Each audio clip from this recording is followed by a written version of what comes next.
I don't know how to give permission to people, so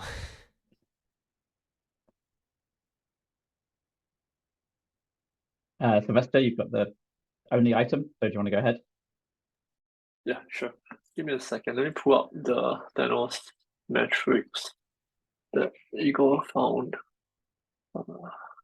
Just a second. Yes. Oh, oh my goodness, where is that? Ah, yes, okay. Let me share my screen.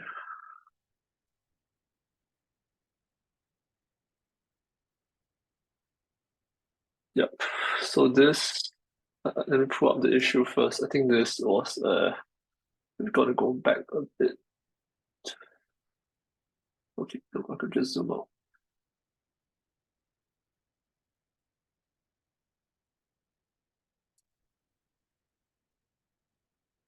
Okay, no, this is pre. All right. Anyway, let me see this correct because it's not rolled out on pre yet. So, I think Igor a couple of weeks back pointed out that there's mysterious errors on cluster rate limiting on pre, but there are no logs. So I think Sean and Bob both joined in, and we tried to dig around and find out what's going on.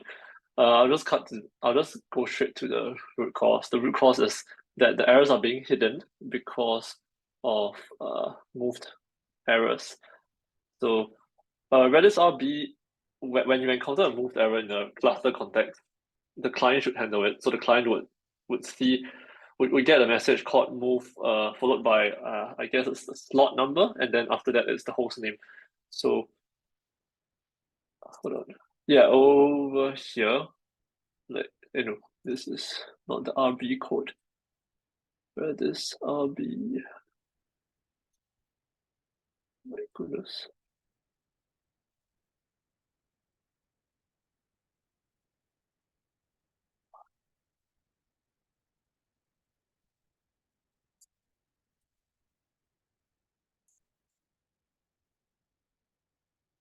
In the cluster, when you get move, so over here you get moved or ask, and then you get the node key, which is the host name or IP depending, and then you redirect it. So the reason why we are getting error metrics but not logs is because we are instrumenting Redis client. In Redis client, so this is the new code. The old code over here, when you receive an error, it just counts an exception, but then the exception gets swallowed up because what we instrumented with interceptor is actually the client, not the cluster. So this node actually refers to a Redis client rather than a Redis cluster object. So the error just gets swallowed up, or rather to the gem, there's no error. But because we patch the code, we prepend the client, we see error and we don't understand why. So after a couple of attempts to log the actual error, we found the cause. But then the next question was, why is there so many moved attempts? Technically, if moved only happens if you hit the wrong instance. So that should only happen if one, the client is wrongly configured, or two, if there are the slots are being moved around, which shouldn't happen because we are not doing any resharding, and the cluster on its own does not it should not move around, and it didn't. The problem was because of the Redis RB class in cluster slots. So there are two commands here.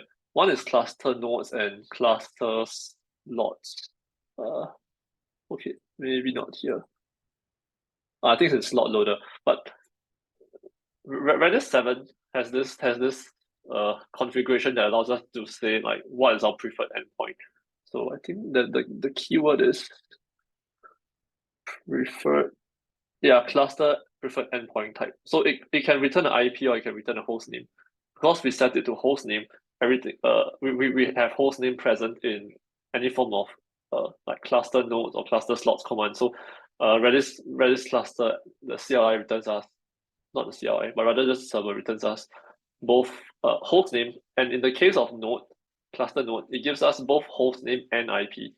The way the gem is written is that it works with other older versions of Redis, so it doesn't handle host name, it just handles IP. So as a result, this map here, this map is contains key value pairs of IP to the slot. Oh no, IP to the role rather than host name to the role. So when you look up this map, it's always a cache miss. It's like it doesn't give you anything. It's just a nil. And I think then over here it checks if master is just not slave, and not slave is it checks that node flags, that hash. And because it's always a false, everything that you check is always a master. So because of that, you always the client is configured wrongly at the start, and every time it tries to make a request, it 1 in 3 chance, two-third chance it will hit the wrong. No, actually no. There are 9 nodes, so 8/9 chance it will hit the wrong one, because you can only hit one right master node off, and there are only 3 shards. So 3 shards, 1 master each. So there's only 1 in 9 chance of getting it right. So because of that, we have consistently low rate of moved errors. So it's fixed. So the fix can be seen on staging, not on pre, because I think when we roll out pre, there's always a troublesome step that requires intervention to run DB migrate. So we haven't run it on pre yet, but on staging it's there. And when me and Igor first found out about the problem, we rolled out on staging and we got a spike in the errors. And then when the node loader patch, let me see. We patched node loader.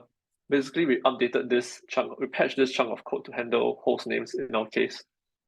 Let me find that patch. Yeah. So yeah, that patch would work by.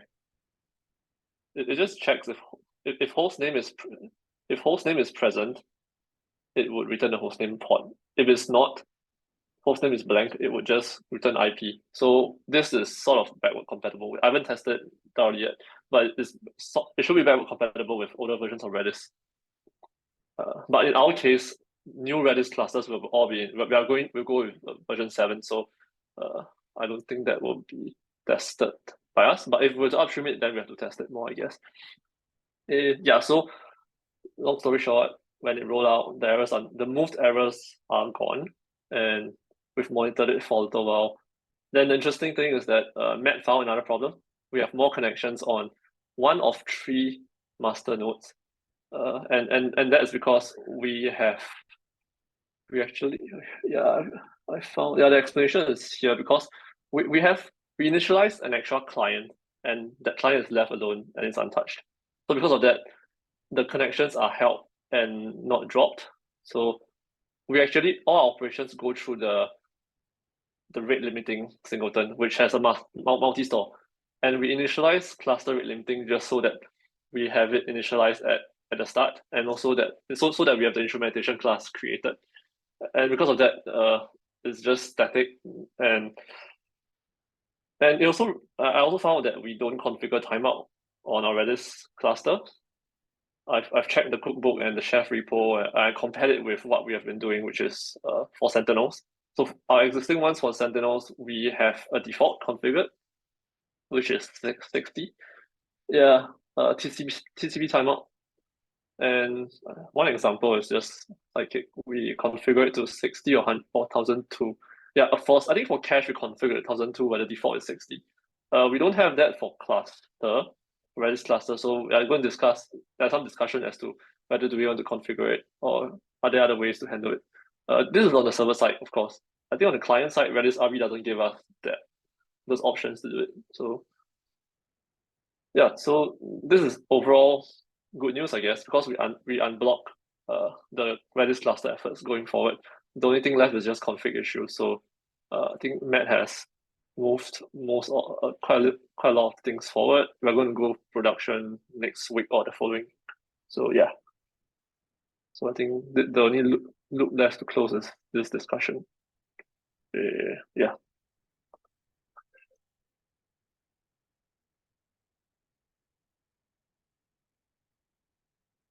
Yeah, anything? Otherwise, I think that's about the sharing. That's about all I have to share. I'm a bit surprised that we ran into this, like that nobody else ran into this before. There's nobody using Redis 7 Yeah, I with guess they have to Redis configure. RB. Yeah, but they have to configure host names as preferred endpoint. So maybe they didn't. They just stuck to the default, which is IP. It's still very kind of daunting that nobody else has picked this up. You know, there are, it's Ruby and the version and the host names and everything, but Yeah. it's still, you know, what else are we going to find? Yeah, Igor and I were quite surprised when we saw, like, we went into the he went into the pre instance, and we printed out, and I noticed, like, there was one of the, like, there's a map of slot to host name. So our host name is configured like the shard number followed by the node number. So it's like 0101. So all the master nodes are something 01. But in that map it's all 02 and 03s. So that rang some, like, the alarms went off when we saw that.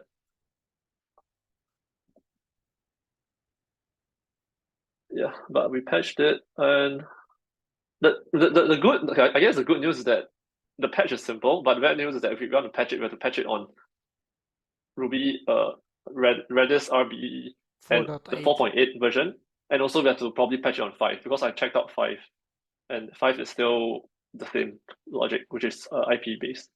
So Vesta, sorry if you answered this because I wasn't paying as much attention as I should have, but are you considering upstreaming this?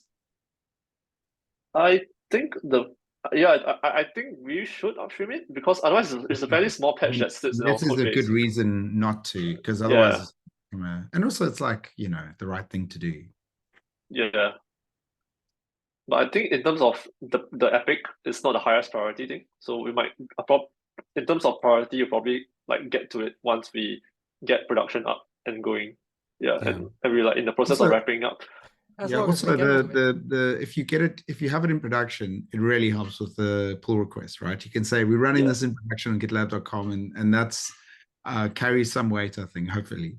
Yeah. So, but I think it should be done because otherwise it becomes a maintenance and a risk that, you know, things break, and it's one more thing that we've got to check on rather than other people as well.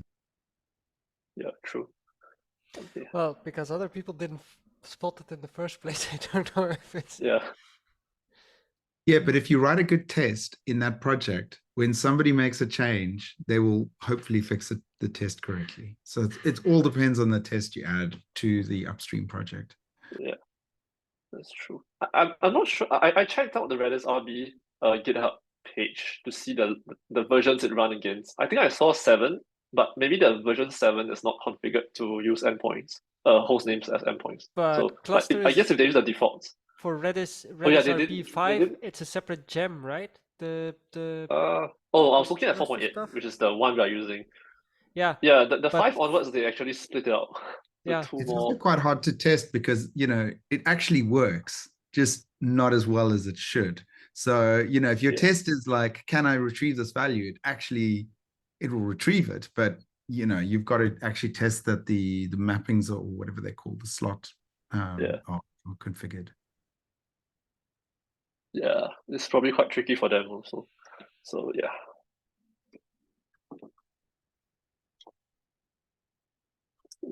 It's Yeah, I think that's about it. I mean, it's almost something you could write a blog post about, I think, because it's a nice like whodunit. True. All right. Then okay, I'll hand off to who has anything.